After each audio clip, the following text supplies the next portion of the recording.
Hello students, welcome to success wings. आज हम presentation layer के बारे में स्टडी करेंगे।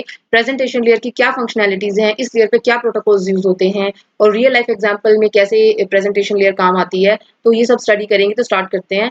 प्रेजेंटेशन लेयर क्या है? सिक्स्थ लेयर है ये ओएसआई मॉडल की, जो application layer and session layer के बीच में आती है। ठीक है, नाउ इसको ट्रांसलेशन लेयर भी बोला जाता है, राइट? क्यों? क्योंकि ये ट्रांसलेट करती है data between the application and network formats. क्योंकि डेटा जो आ रहा है, ठीक है, वो आ रहा है जैसे कि एप्लीकेशन लेयर है, उससे हमारा नॉर्मल रो डेटा आ रहा है यहाँ पे। ठीक है, जैसे यहाँ पे मैं टाइप कर रही हूँ, ये सब क्या है? डेटा। अब इसको किस फॉर्मेट में ट्रांसफर करेगी? नेटवर्क फॉर्मेट में।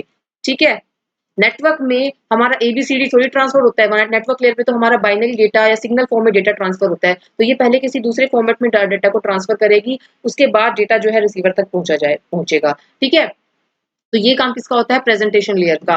It ensures that data sent from one system is understood by the another system, कि डेटा जो हम एक सिस्टम से भेज रहे हैं और कोई रिसीवर है वो उसको अंडरस्टैंड कर पाए। ठीक है, तो वो ऐसा फॉर्मेट होना चाहिए।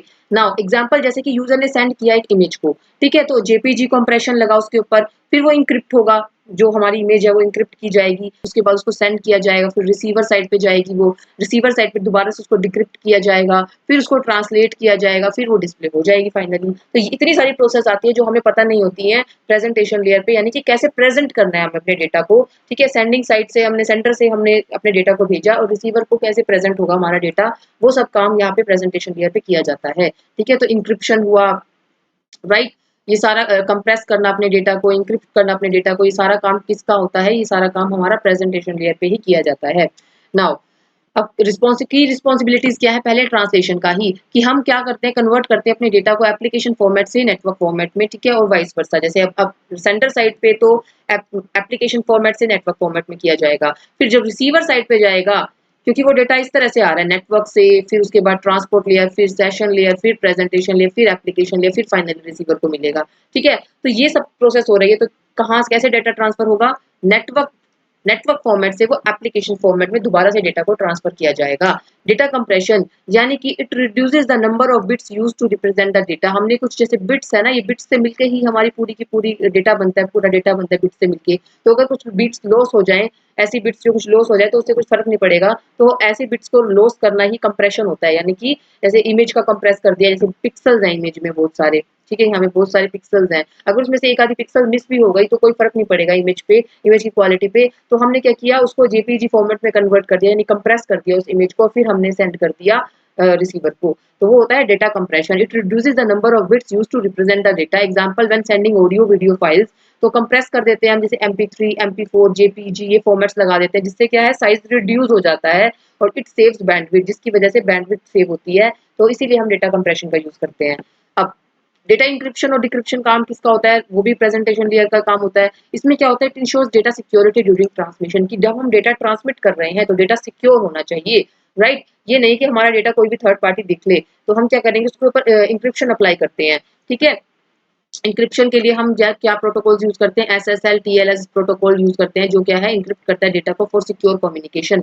अब डेटा फॉर्मेटिंग, यानी कि it ensures proper structuring of data, यानी उसके सिंटैक्स, सिमेंटिक्स, इन सबका ध्यान रखते हैं कि हमारा डेटा प्रॉपर्ली स्ट्रक्चर्ड वे में होना चाहिए। Example, XML, JSON, HTML format, ये सारे के सारे जो हैं वो वेब एप्लीकेशन पे यूज होते हैं। तो डेटा प्रॉपर्ली फॉर्मेटेड वे में हमारा सेंडर टू रिसीवर जाना चाहिए। नाउ अब रियल वर्ल्ड एग्जांपल्स क्या है इसके? सिक्योर वेबसाइट्स है, जैसे इंक्रिप्शन हैपेंस हियर, तो ये HTTPS है, इसमें हम यूज करते हैं इंक्रिप्शन का। स्ट्रीमिंग सर्विसेज है, यूट्यूब है, नेटफ्लिक्स है, ये क्या करती है? कंप्रेशन का यूज करती है फॉर एफिशिएंट डिलीवरी के लिए।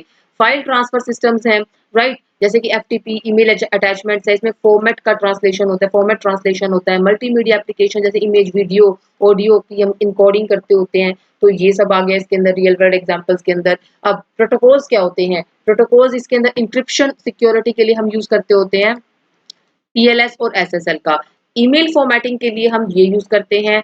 टेक्स्ट फॉर्मेटिंग के लिए ये दोनों कोड हम यूज करते हैं। इमेज वीडियो कंप्रेशन के लिए ये सारे के सारे, एंड डेटा ट्रांसलेशन के लिए XDR। अब इनको देखते हैं ये होता क्या है।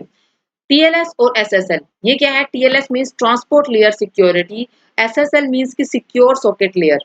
ठीक है, ये क्या करते हैं? ये प्रोवाइड करते हैं इंक्रिप्शन, ऑथेंटिकेशन, डेटा इंटीग्रिटी। ये यूज किया जाता है HTTPS के अंदर, ठीक है, ताकि सिक्योर वेब ब्राउजिंग की जा सके।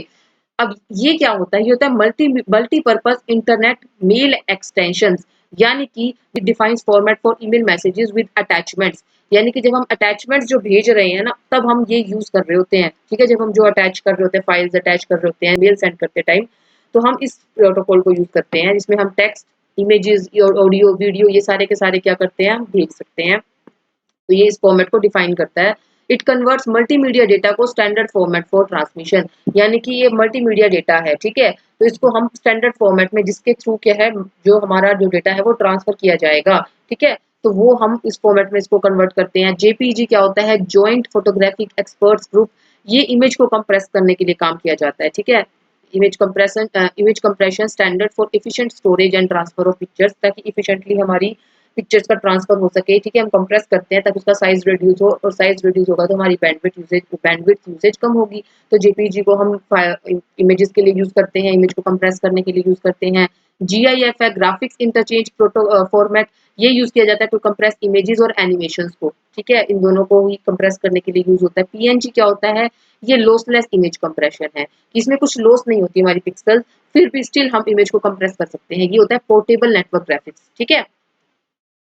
नेक्स्ट आता है एमपीईजी, यानी moving picture experts group. Moving picture experts group क्या होता है, it standards for audio video compression के लिए हम यूज करते हैं एमपीजी का, ठीक है। नाउ एस्काई, यानी कि American standard code for information interchange, ये टेक्स्ट रिप्रेजेंटेशन स्टैंडर्ड है, ठीक है। टेक्स्ट को रिप्रेजेंट करने के लिए इसमें जो इंग्लिश लैंग्वेज है ना, उसके अल्फाबेट्स आते हैं, स्मॉल, कैपिटल, ठीक है। साथ में क्या आते हैं, नंबर्स भी आ जाते हैं इसके अंदर। अब ये क्या है, ये है extended binary coded decimal interchange code, यानी कि ये क्या है, करेक्टर इनकोडिंग फॉर डेटा, ठीक है। करेक्टर को इनकोड करने के लिए यूज किया जाता है। एक्सडीआर क्या है, एक्सटर्नल डेटा रिप्रेजेंटेशन है, यानी used for data format translation in distributed systems में इसका यूज किया जाता है। SSL TLS based encryption protocols क्या है, it ensures secure data exchange हो बिटवीन, ये यूज किया जाता है वेब, वीपीएन और एप्लीकेशंस के अंदर। तो ये था प्रेजेंटेशन लेयर, और ये इसके कुछ इंपॉर्टेंट आपके प्रोटोकॉल्स हैं जिसके बारे में आपको पता होना चाहिए। तो आज के लिए इतना ही। अगर आपको आज की वीडियो अच्छी लगी है तो प्लीज इसको लाइक कीजिएगा, चैनल को सब्सक्राइब कीजिएगा, अपने व्यूज कमेंट में शेयर कीजिएगा। Thank you.